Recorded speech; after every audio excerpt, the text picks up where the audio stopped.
Are they? You may not know it or fully appreciate it, but generally speaking, things are getting better. But that's not to say much in this world because uh, either things are getting worse or the things that are getting better become corrupted and therefore become join the category of things getting worse again, which is as the demiurge, the lord of this world, actually wants. Because then his demons can feed off the worst. Um, and as we've seen on this channel, different orders or categories of demons feed off different orders or categories of what's getting worse and corrupting that which is getting better. But on the other hand, so things are getting better, in quotes. For example, here I've got 5 examples of general things are getting better. Ethical sensitivity and inclusivity, which basically means that we are more sensitive, that the circle of compassion, as it were, that is to say, the sentient beings to whom we extend compassion or even just give a break, is increasing slowly from the male, uh, the alpha male hierarchy of the Middle Ages to the person that's autistic, that's included in the classroom, which you may think is a bad thing or a good thing. But nevertheless, and of course, people of different gender, different sexual orientation are included in society more and more. And so basically, I'm sort of, I never read the news at all, the current news. But since 1984, I suppose I've taken an interest in current affairs and analyses of current affairs and contemporary history. And it seems to me on a sort of intuitive level, as it were, that things are getting better. So, we're more sensitive to ethics.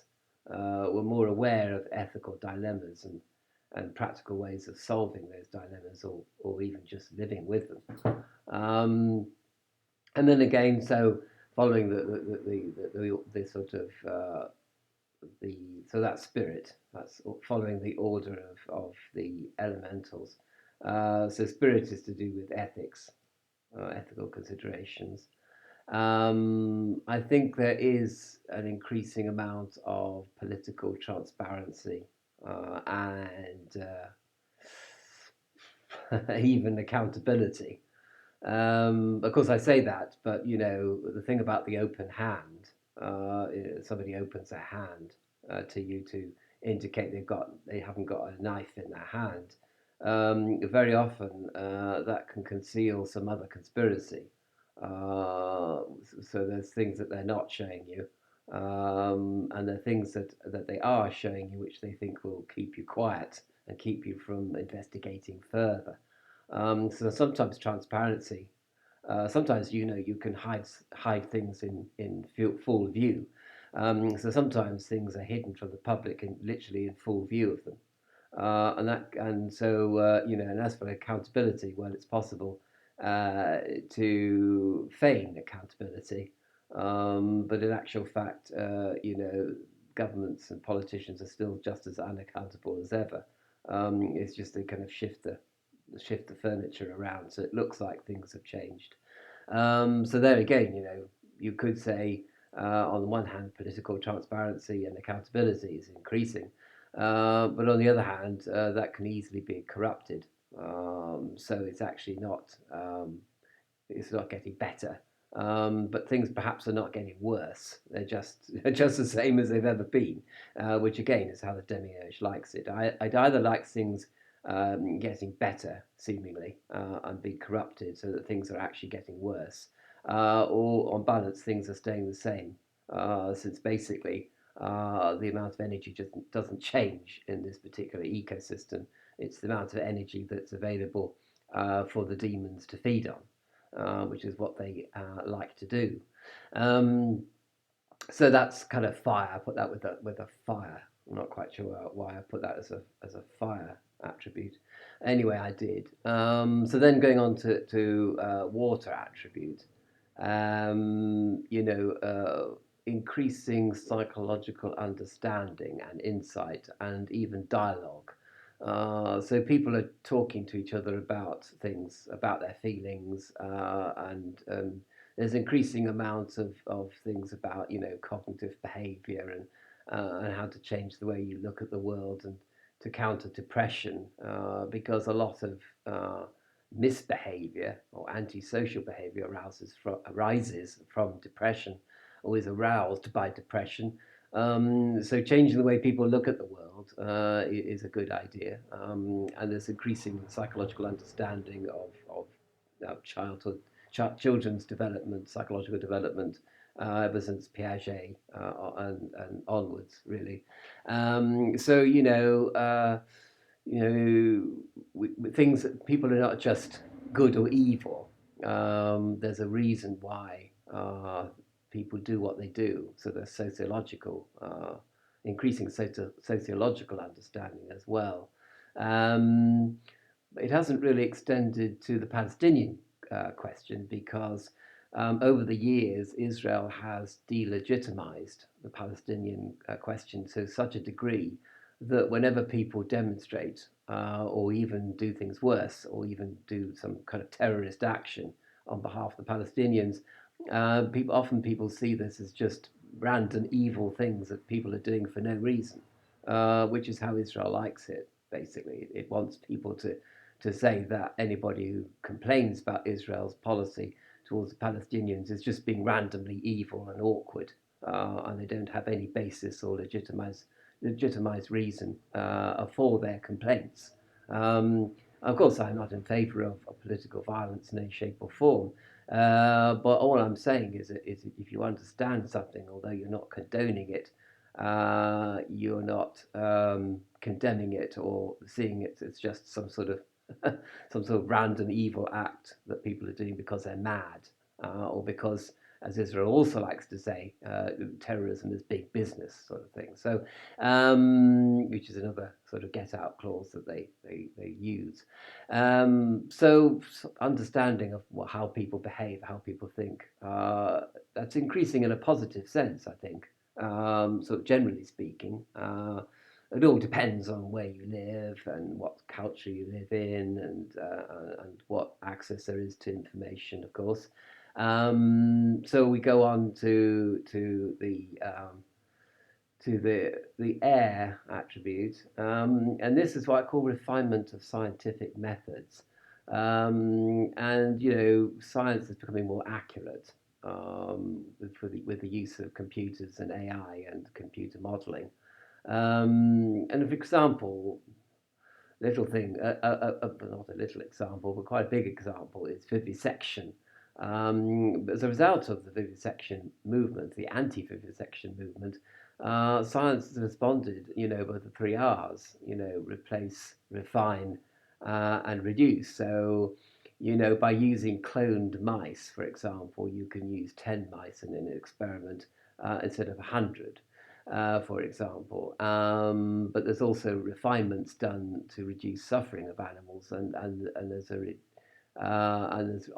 lot of replacing of animal experiments with computer modelling and computer simulation based on known data, which is better correlated. So that you don't have repetition of experiments on animals, for example. So you could say that the refinement of the scientific method is leading to decreased suffering on the part of animals. Although it should be noted, really, that humans are still the guinea pigs, ultimately, especially for long-term effects of drugs and pharmaceutical compounds and even uh, procedures.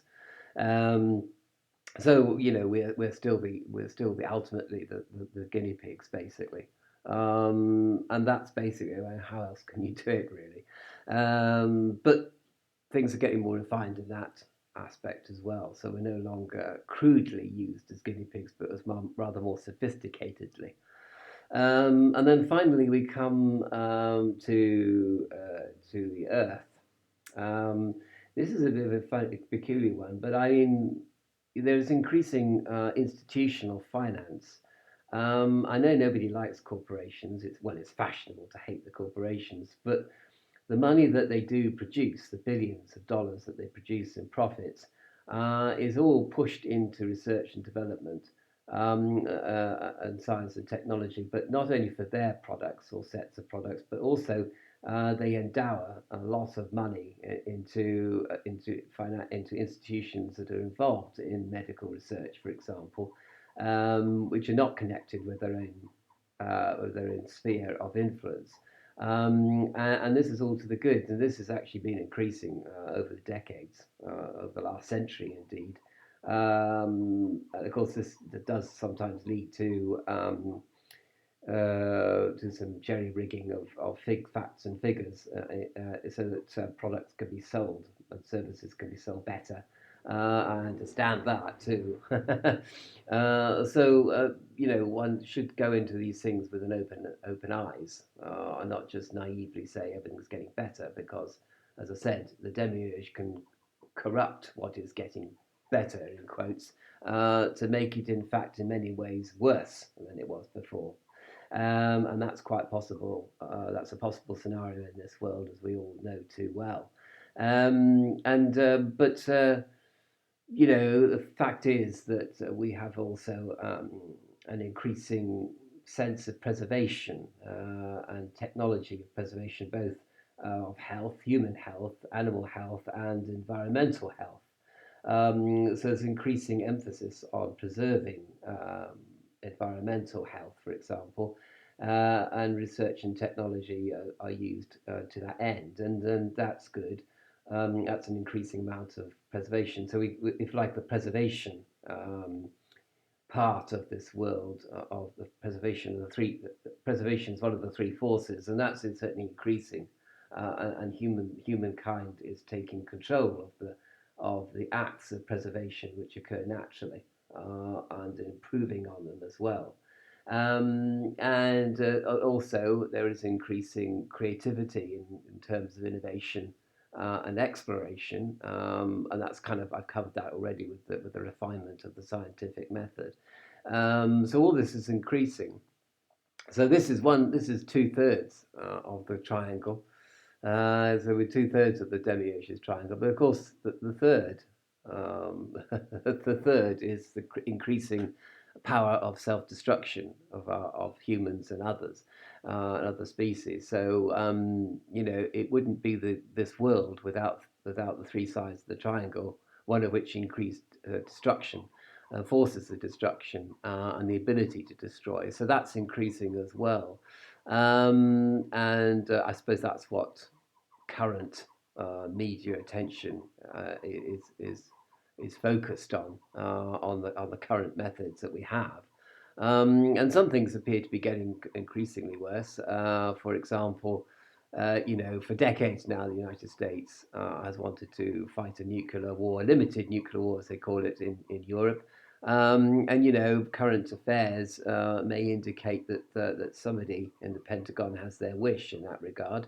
And the other thing is that they've always wanted to fight a proxy war, actually on Russian soil. So the Ukrainian crisis at the moment, as an example of how the West wants to fight this proxy war with Russia, pitting Western war technology against Russian war technology, in an effort, of course, to sell more arms around the world as a result of field testing of various weapon technologies to hand. And so we see this, but it's a very dangerous thing. We're sort of playing Russian roulette. But humans like to play Russian roulette. It gives them a sense of exhilaration. And they like to play God, and they like to play with people's lives to see if it can mess them up, and how badly they can mess them up, and then to be called upon to actually make everything better again, which increases, of course, one's sense of pride in oneself. But certainly, if you look at the media, one thing is fear. I mean, if there isn't a nuclear war, all right. And if there isn't a continuing proxy war in the Ukraine between the West and Russia, that's okay as well if things are sorted out. But the fear that is generated by current affairs, current news, is something that the demons love to feed on, because fear is one of the F demons, and the F demon has to be replenished and has to be nourished by the amount of human fear that exists in the world today. Um, and they hope to increase that all the time. And of course, politicians and governments like to increase fear, because fear is obviously a means of control over people as well. So it's to the demonic delight, and it is also the delight of the various political institutions around the world, and governments and regimes, and that to increase fear. And as far as other things are concerned, like even with increasing preservation, this can often lead to a feeling of entitlement, an increased feeling of entitlement. And when that entitlement is not met in some way, people become very angry. A little tiny example of this, I know somebody who left her partner because he set the thermostat at 19 degrees instead of 20. And she said it was a human right to have the heating set at 20 degrees all year round, and to have hot water, and it's a basic human right. And if he didn't provide this, then she was leaving him. And this actually happened. She did leave him for a while until he agreed to turn the thermostat back up to 20 degrees. So the government wants you to turn your thermostat down to 19 degrees to save energy. But a lot of people see this as an attack on their human rights, and they become very furious, very angry about it. So there's a feeling of entitlement as out of preserving somebody's house at the 20 degrees level, for example. And then we see increasing innovation and exploration. Often this leads to an increasing expectation. We expect science to solve problems that have hitherto been insoluble, apparently. And we expect governments to sort everything out for us. And when that help is not forthcoming, of course, we become frustrated with life, and that usually turns to fury as well. And of course, as I say, the F demons feed on frustration and fury as they do on fear. So even, as I said, even in this world, even when things look like they're getting better, and perhaps even immeasurably getting better, there can still be problems associated with things getting better, even if they are, and what is better, getting better, can also be corrupted, and we're back to what we were before in terms of things getting worse. But as I said, basically, I think things remain the same. Actually, there is a finite amount of energy in the universe. It just changes its form, which is the second law of thermodynamics. So, in that sense, metaphorically speaking, nothing actually changes. It just changes its form, but creation, destruction, and preservation are there all the time. And in order to complete the triangle, you have to have destruction. But at the same time, in order to complete the triangle, you also have to have creation and preservation. And this is really the essential, the nub of the matter, the nub of the duality that we live in this world, ruled over by the demiurge, who feeds upon this duality, and his orders of demons and all his demons feed on this duality. They direct energy from sentient beings to themselves, which is a whole another video to cover. In fact, this process, because it isn't just demons either. It's also to do with genetics and life situation, environment. But we'll come back to that later. So I think how one should respond. I mean, you should be. There's this thing about being positively, pessimistically optimistic, or optimistically pessimistic. I suppose I think in this world you have to balance optimism with pessimism, and you have to be aware that if things are getting better in one way, they're getting worse in another way. So what the Lord gives, the Lord takes away again. And basically you have to take it on the chin, and you have to sort of look at a certain aspect of society and say, well, things are getting better there, like inclusivity, for example, ethical sensitivity. But on the other hand, maybe governments are not so transparent or accountable as you might think they are. And the corporations might be feeding institutions with money to help refine the scientific method on one hand, but then the corporations are also based on power, prestige, pride, and the other P's that I've forgotten. We'll cover that as well in another video. So all of this, is how it's going. It's this triangle basically spinning, and when the triangle spins very fast, it becomes like a circle, and things are just going up and down, and in a Buddhist term, sukha is turning to dukkha, and dukkha is turning to circle to sukha. So things are going up and down, and things are getting better, but they can be corrupted, and so that things maybe look like they're getting better, but they're actually getting worse. But things do actually get better, and things actually do get worse. But sometimes they get better from the worst situation. For example, I mean, I was thinking this video was going to be talking about whether the demiurge wants the whole human race to be destroyed. Well, obviously not, because if because your food will be gone by that if you destroy the whole world. So, and often, I talk about scarcity being the root of suffering. Well, so it is, but sometimes scarcity and the post-apocalyptic world can bring out the best in people.